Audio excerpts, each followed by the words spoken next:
David. David. He's falling in a beautiful swirling pattern. David.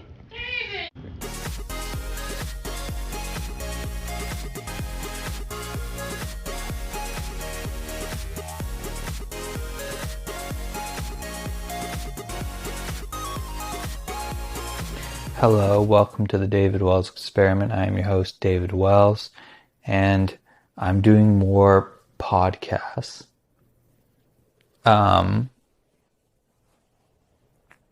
So one thing that I've wanted to do stuff with CGI in it for a long time, but I have not been diligent enough in committing myself to learning how to do said CGI.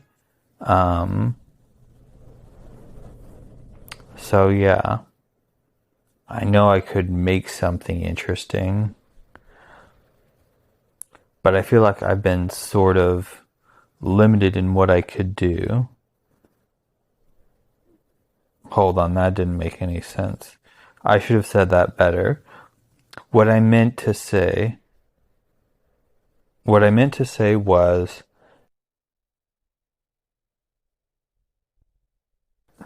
like, by not knowing how to do CGI, I feel I'm limited in the stories which I am able to tell. Even though, say, Christopher Nolan, he can go and figure out how to recreate the Trinity bomb test in Oppenheimer, but he's Christopher Nolan and he's got the money, the financial backing to go do that kind of stuff because he proved himself with scrappy little indie films like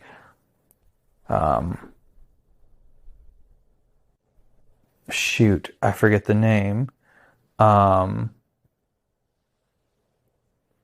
Okay, I wanted to list it, but Following and Memento. Those are kind of his maiden voyages. Following was a film that he shot by himself, and Memento was when he had like an actual film studio back his project, and he worked with professionals. Funny thing about Following, the main character is sort of a throwaway side character in Batman Begins. There's a scene when the train is heading for Wayne Tower and it's gonna pollute the water reserves or something. One of the control people, one of the control people that operates the train or whatever, he's the main character from Following. If you haven't seen Following, it's really good as far as those sort of scrappy do-it-yourself movies from the 90s go. It's funny. I think I was talking about this in another podcast, but I really feel that I know a lot of people take issue with the sort of big blockbuster movies and say they're squeezing out room for the rest of us, but really I kind of feel that my gripe has never been with the big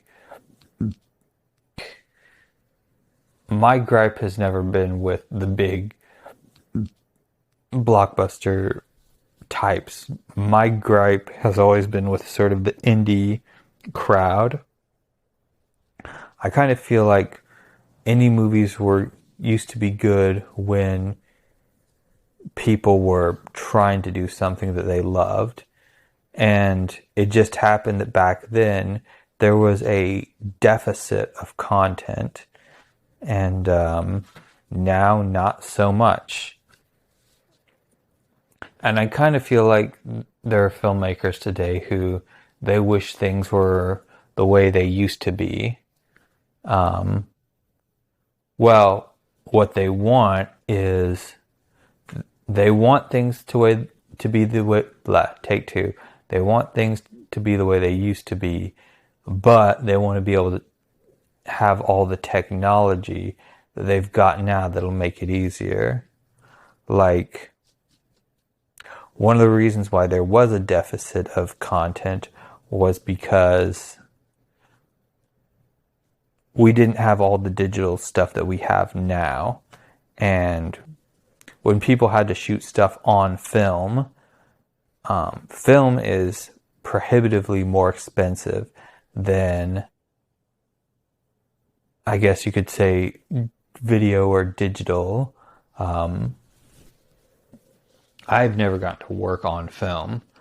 When I started to make movies, I shot on tape.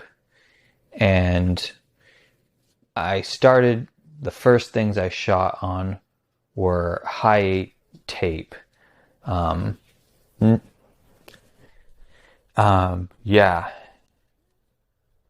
Then I remember it was so weird the first time I didn't shoot on tape when I shot something that wrote on like a little flash card. It was so weird for me. But then, you quickly get over it. And the last time I shot on tape was, I would borrow, my brothers, they used to have a Sony VX2000, which is what a lot of skate videos were made on.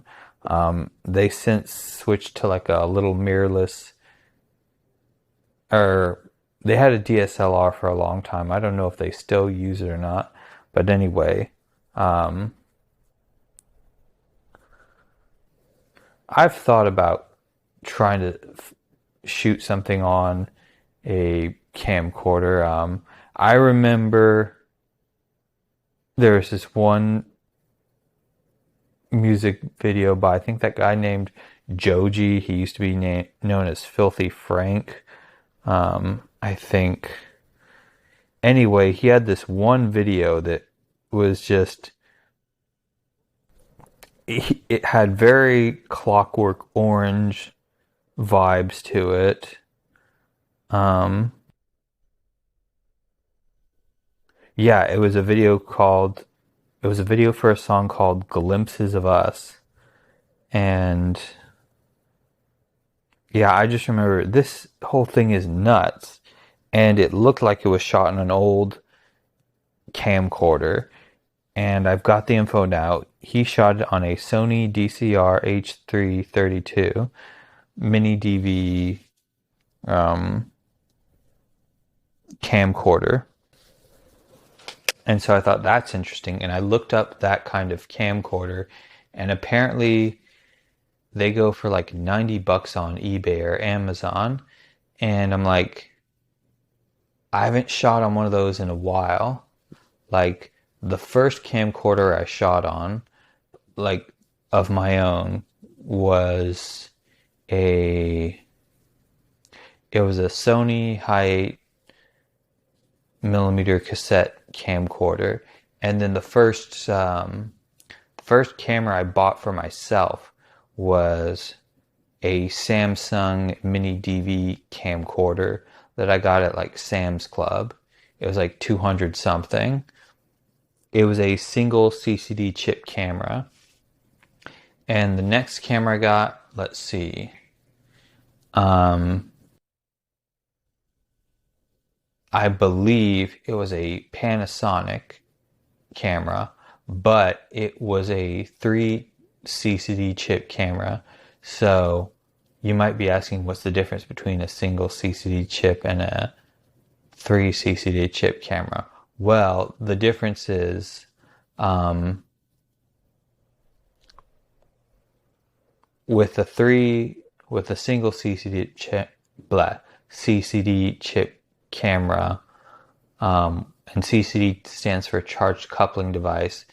It processes all the color values of red, green, blue, and you see a loss in quality for that. But with a 3 CCD chip camera, each one of those color values gets its own chip and is processed, and the colors really popped more. And I remember seeing it, I was like, this is like night and day. And I couldn't believe it. And then let's see, what camera did I use after that? I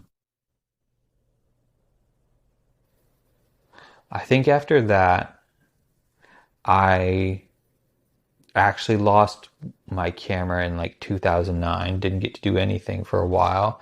Then I got to shoot a short project on the aforementioned camera that used flash.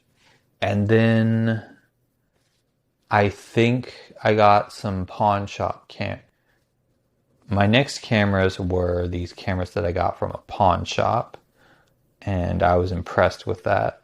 I think they were JVC. And then I got some Sony handheld cameras. I think they were the CX200 something or others. And then I got the Sony NEX-FS100. And I've shot footage on the Sony A6000 series of cameras. Yeah.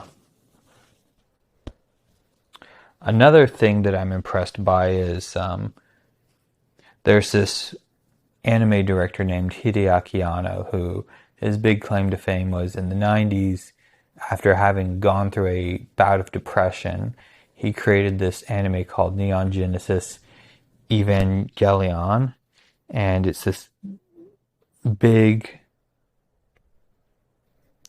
popular anime from the 90s which delves into all kinds of stuff.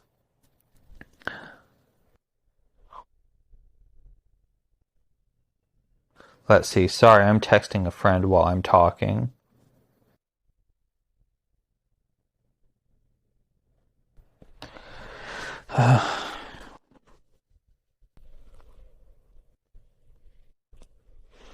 But yeah, just talking with an old coworker I haven't seen in forever.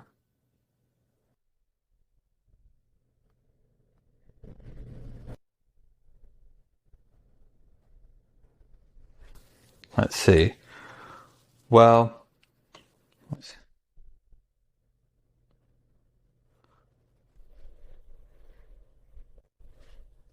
see. You know what, guys? I'm a little distracted right now, so I think maybe the next video I'll do is about Hideaki Anno, but who knows? Well, until then, this has been the David Wells Experiment. Have an absolutely super day, and we will see you next time. Bye.